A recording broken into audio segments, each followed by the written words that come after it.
What up, YouTube Live? How's it going, everybody? This is yours truly, Rama Screen, covering movies, TV, and entertainment. Sorry about the background; it's not decent here. I'm in a hotel room because right now I'm in Austin, Texas, to cover the South by Southwest 2019, which will start officially this Friday, I believe.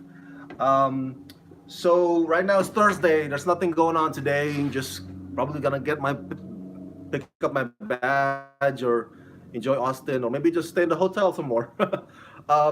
So I finally, because I had time in my hands, I finally finished watching that long ass documentary, Leaving Neverland. Holy crap! I had no idea. Honest to God, I had no idea that the whole thing was like 4 hours in its totality. I thought it was gonna be like, like the Surviving R. Kelly docu, where each part is what, only 43 minutes, right? Because uh, that channel, was it Lifetime?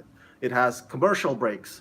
I should have known, like, oh, it's HBO. They don't, it's a different ball game.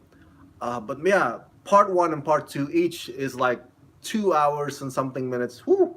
So I had to pause and then continue on the next day whenever I could steal some time, or whenever I feel in the mood to watch it again, or to pick up where I left off. So I finally finished it here in the hotel room, and I have a lot to say on my notes. Now, first off, I initially did not want to do this docu review, mainly because I was concerned that Michael Jackson diehard fans might kind of trash the comment section underneath this video, and also YouTube's we don't know how YouTube has been behaving lately as far as rules. They keep changing the games on us, and on whether or what topics we can what topics we're allowed or not allowed to discuss. But you know what? I decided, let me just share you my thoughts, because I was really itching to give you my thoughts about this docu, mainly because I grew up in the 90s and I grew up a huge fan of Michael Jackson. I was, and I still am. I'm a big fan of Michael Jackson, the pop star. I'm a big fan of Michael Jackson, his music, his songs. Um, I'm not gonna be on that camp that hashtag mute Michael Jackson, like the hashtag mute R. Kelly. By the way, it's interesting that this whole R. Kelly thing that's going on this week with Gail King on CBS happened during the same period of time that this docu arrived, Leaving Neverland on HBO. Of course, it's coincidental, but R. Kelly, of course, as you know, is accused of abusing young girls, um, whereas Michael Jackson was accused of abusing young boys. Now, okay, before I get to my notes, let me give you the context of what this docu is about. I'm sure you already know, but let me just give you it anyway. It's directed by Dan Reed, and it focuses only on two men. His name is Wade Robson. Their names are Wade Robson and James Safechuck. And so this docu chronicles James and Wade when they were kids. I think as early as 7, I want to say. Correct me if I'm wrong, but they were huge fans of Michael Jackson. Wade, I think, was an even bigger fan than James. James said something along the lines like, I think the first time he met Michael Jackson was on that Pepsi commercial that he did. So this docu is filled to the brim with so many archival footage, not just the Pepsi commercial, but archival footage of Neverland. Freaking freaking drone bird's eye view footage of the carousels and inside the arcade. I mean, I've been to Playboy Mansion. It's a fantastic place. It also has arcade and all that good stuff. But man, Neverland is like a freaking mini Disneyland. Holy crap, dude. Yeah. So, and it chronicles, or it shows footage of Wayne and James dancing on the stage with Michael and all the other kids. And the thing that kind of gives a red flag to me is when the parents, I think the parents of Wade, or maybe it's James. Again, I correct me if I'm wrong, but one of the parents says to the camera um, that they, each night when they travel with Michael Jackson, of course the parents come along. Each night in the hotel, that they would be, they would find themselves keep getting pushed back to rooms that are further and further away from Michael Jackson. So Michael would spend time with Wade or James, and the parents would be like, oh, and then the publicists or the bodyguards of Michael Jackson would be like, oh yeah, we put you in that room way down the hall, or like we put you in the room 2 floors down, or far off as possible away from Michael Jackson and Wade and James in the suite room. So I'm not a parent, but that would be like ding, ding, ding, ding. If our parents, I'd be like, whoa, no, no, I'm not letting my kid, be that far away from me, my underage kid. So that part, this, no matter where you stand, pro or if you're for or against Michael Jackson, no matter, that's a big no-no to separate parents away from their underage kids like that. To me, that's easy verdict. You can't do that. You can't. You're not allowed to do that. I mean, we have a big national discussion right now about freaking President Trump separating, parents from their kids on the border. Just the idea of like rooms away like that in the hotel. No, no, no, no. That's I'm a big fan of Michael Jackson, but that's still a big no to me. Let's see what else do I have in my notes. Okay, before I'll get to the debate or the arguments out there about this docu, right? And I'm sure you also have your thoughts about this. The second part, when Michael Jackson died, or I'm fast forwarding here. After Michael Jackson died, they apparently invited Wade and James to the funeral in Staples Center, or maybe it's just Wade. And Wade sobbed and cried and cried. Now, by this time, Wade had already testified that Michael Jackson never touched him. In those cases where Michael Jackson was found not guilty of the accusations of molestation. So Wade, by this time, I think Wade hasn't really even confessed as to what happened. And he sobbed and sobbed. Now, I think a lot of viewers out there could see that part of the documentary and say, like, why? How could you cry for that man if he really touched you the way you claim that he did? Why do you still sob, like cry? And I think it's that complexity, that nuances, right? Like when you idolize somebody so much, that kind of blurs your perception of him. It's not necessarily bad or right or wrong. It's just there's a part of Wade that still admires Michael despite what happened, if that thing really happened. For example, I always tell people, like, I'm not gonna boycott Kevin Spacey's movies. Kevin Spacey is a pervert asshole. We all know that now, but if American Beauty is playing on my TV screen, I would sit down and watch it because American Beauty is a great American cinema masterpiece. The same thing with Glenn Ross, and freaking Usual Suspects, right? So that's what I mean by nuances. Like, I can admire Michael Jackson, the pop star, and his music. But if he really did what he did, then that fame, that popularity, that me admiring him does not excuse what he did. Do you see what I'm getting at? Now, you can disagree with me. You can say, "Hey, Rama, you have to blanket. You have to, like, Kevin Spacey is a pervert. Therefore, we should never watch his old movies anymore. We should never, like, let's do hashtag mute Kevin Spacey, whatever." Fine, if you feel that way, that's fine. But I think for some folks, like some of us fans of Michael Jackson, and also Wade Robson, there's always that level of, or degree. There will always be that degree of admiration. And admit it or not, like it or not, Michael Jackson was a talented son of a gun. he was he got charisma up the wazoo, man. Um, so you got to give credit where credit is due, all right. But that does not excuse what he did if he actually did what he did, what Wade and James claimed he did to them. Um, let's see. Okay, so the argument out there say, hey, Macaulay Culkin and Corey Feldman and all the other child stars of the 80s and 90s, have come out and they still come out defending Michael Jackson. And that's fine. If they do that, that's fine. That's their prerogative, all right? Now, here's my counter argument to that is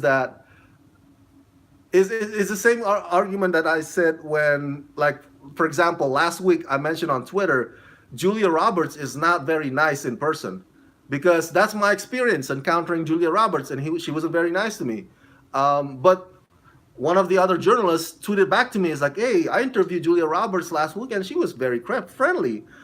And I told her, like, fine, that's fine. That's, my experience is not your experience. Your experience is not my experience. We don't all share the same common experience.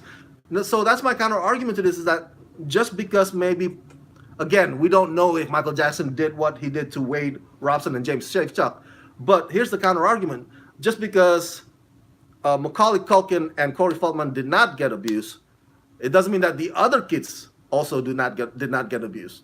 You know, because their argument's like, hey, Michael never touched me. Okay, that's not a strong argument, because it doesn't mean that he doesn't touch the other kids. Like, who knows what reasons he may have had at the time for not touching you, but just to say, like, oh, just because he doesn't touch me, that means, boom, that's all the evidence you need, right? I should be the pallbearer. I'm Macaulay Culkin and Corey Feldman should be the pallbearer for all the kids that ever hang out with Michael Jackson. Not we don't all have shared experience. Not all of them. Not all of us do. Our perception of somebody could be different from the other person's perception of that somebody. So, yeah. Now, to the argument that says, hey, it's not cool that this documentary exists because Michael Jackson is not around to defend himself, I kind of agree with that. It's a different situation than R. Kelly, the one that's going on right now with R. Kelly. He's still alive, and we don't know who's telling the truth. I'm watching Gayle King's interviews. Like, okay, Gayle King interviews the women as well, and the women says, no, their parents are after the money. We don't know. It's a he said, she said. But word has it, in the case of R. Kelly, there are evidence. Now, in the case of Michael Jackson, in the past, FBI had not found any evidence, at least to my knowledge. Growing up, that's what I remembered. Correct me if I'm wrong. But it's like there's no evidence found of any wrongdoing at Neverland. But here's my counter argument to that. And this is my counter argument to R. Kelly as well. In that, if you have reached a status of wealth and popularity and fame and power and influence, the stratosphere level that people like R. Kelly and Michael Jackson enjoy, dude, it can get to your head, all right? Money can buy anything. Money can afford your brand of justice. And now, I'm not saying Michael Jackson did, I don't know, whatever may have been about the evidence. I'm just saying that when you reach that stratosphere of fame and fortune, your feet are not touching the ground anymore. That's why I always tell people, like, dude, it's disgusting for somebody to have like $160 billion. What are you gonna bring all that money to your grave? I'm talking about the Amazon guy, of course. So, but our system, the world that we're living in right now, it's unfortunate that it can be influenced by fame, power, and money. It can. It always can. Right? 100 years from now, it always can still be influenced by fame, power, and money. So, we just don't know. We just don't know what type of stuff. Like, oh, the FBI can't find evidence. We don't. We'll never know now. Now that Michael Jackson had passed away, but to the case of R. Kelly, there's always a way to find out. Still, um, and the argument's like, oh, the parents should be blamed. The parents of Wade Robson and James Shafechuk. Why did they even bring their 7-year-old to hang out with Michael Jackson in the first place? You can probably partly blame the parents, and in the documentary, the part two of the documentary, the parents actually even beat themselves up. Like, I fucked up. I had one job to protect my kid, and I failed. So I think they're already feeling bad as it is. Um, yeah, you can partly blame them, but at the same time, the idea of for a parent to bring their kid to their idol, the happiness that your kid's face has, it's like, oh my God, my mom and dad actually brought me to my idol. Um, I don't know. I'm not a parent, but I think that means something to certain parents. Did they fumble? Did they fumble? Did they drop the ball when they should have protected James and Wade when they were kids? Maybe, perhaps, maybe they could have done a better job. Um, so are they after the money now? Are they after the money because of the docu and the lawsuit? We don't know. Maybe we have no idea. We don't know what's in their hearts. We don't know what their intention is. So people might sue Michael Jackson at the time in the 90s, to get a percentage of Michael Jackson's wealth. That's a valid argument. Hey, but nobody found evidence in Michael Jackson's Neverland. But then again, Michael Jackson has influence and power and money to make the case in his favor. That's a valid argument too. So we don't know. Now that he passed on, he passed away.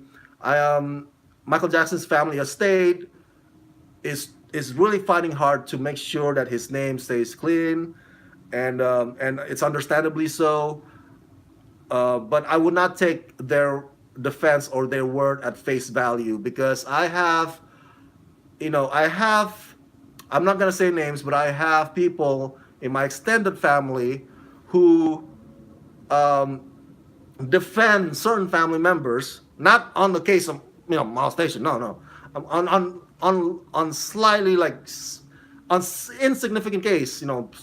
Let's just put it like this way: maybe a stealing or lying case, um, and they would defend them all the way to their death. Why? Because they're family. That's what families do. Families defend. Families protect each other. And so, do I say, hey, Michael Jackson is not guilty because his family says so? No, I'm not gonna take his family's word at face value, because I would defend my family too, with all my heart. In the human nature. You unless you're a bad person and you don't wanna, and you think little of your family. So I'm not gonna take his family estate's word at face value. So this documentary pretty much overall ends with the question of, at least my question: do you think that Michael Jackson would have survived in the Me Too era right now if he had still been alive, or would he have been part of the many celebrities um, that whose career has gone to a doghouse or career jail because of the Me Too era? I mean, so that's a good question to have, if you think about it. This year is 10-year anniversary since his passing. He passed away in June 2009, I believe. So that's a question that we'll never know the answer to. It's just this documentary, if anything, I hope can bring some healing to the Robsons and Safechuck's families somehow, by letting this out, airing it out. Um, I know that it's not gonna convert or change the minds of people. If you already think that Michael Jackson was innocent, then there's no changing your mind. If you already think that Michael Jackson was guilty, then this just kind of reinforces that. So there's no converting any of the sides to the other. I think this documentary doesn't do that. Um, but as far as documentary goes, I think it is a bit one sided. It would have been, it would have worked better, like the leaving, like that leaving Scientology aftermath documentary series on TV, right? Leah Remini. Ev- In between each segment, there's a saying or there's a written word that says Scientology denies these claims. When we try to reach out to the Church of Scientology, and they refuse to give comments, or this is the comment that they give in response to this episode. It would have been more effective, or the filmmaker Dan Reed, the filmmaker of Leaving Neverland, should have done a better job of providing that, at least saying, hey, we reach out to Jackson Family Estate, this is the statement that they give, for the audience. So that the documentary would not have been accused of being one-sided, because it does feel like it's one-sided, whether or not you like to admit it. So yeah, those are my thoughts about this docu. It's on HBO. You can watch it there. It's pretty long, man. Each part is like 2 hours long, so you might want to pace yourselves. But um, do I still listen to Michael Jackson music? I still do. I still do. I feel bad for the victims, for James and Wade. My heart breaks. My heart breaks for any victim of abuse and molestation, no matter no matter if the person is famous or the abuser is not famous. It doesn't matter. I feel my heart breaks for the victims.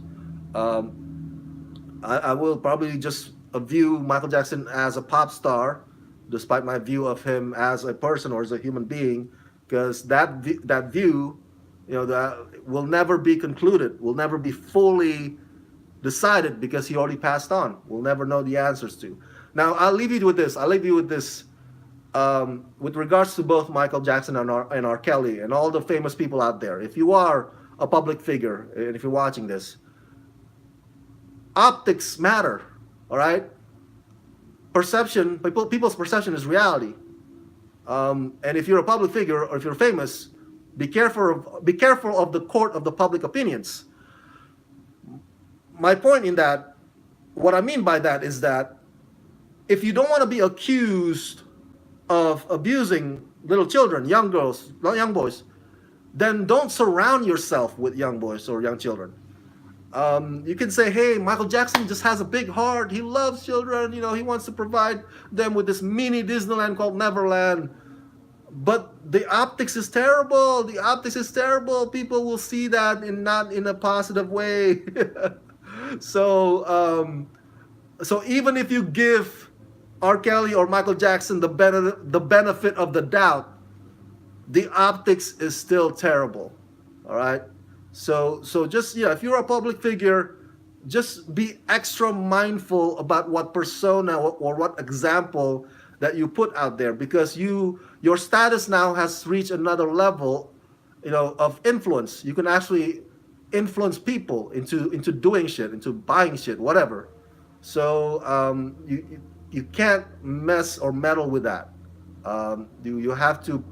That's why you are put on a higher standard than the rest of us. And so that's my advice, I guess, to all the public figures out there. Don't want to be accused? Then don't surround yourself with people or who are underage. Don't put yourself in a position where you can be accused. So uh, yeah, because the microscope, the lens are much bigger, much sharper on people who are on the public eye. Definitely. All right, that's it. That's my review of Leaving Neverland, or at least my thoughts, not necessarily a review, about the subject matter in Leaving Neverland, Michael Jackson, and the allegations. Share your thoughts in the comment section below. Let me know what you think. I'm curious to hear what you think about Leaving Neverland, or Michael Jackson in general. Are you on his side, or are you on the accuser side, or what argument or what nuances can you bring to the table? Share them in the comment section below. And as always, subscribe. Press that like button, ring that bell. And as always, if you can help support this channel, please do so at patreon.com/ramascreen. I'm heading out to South by Southwest, you guys. Stay tuned for my coverage.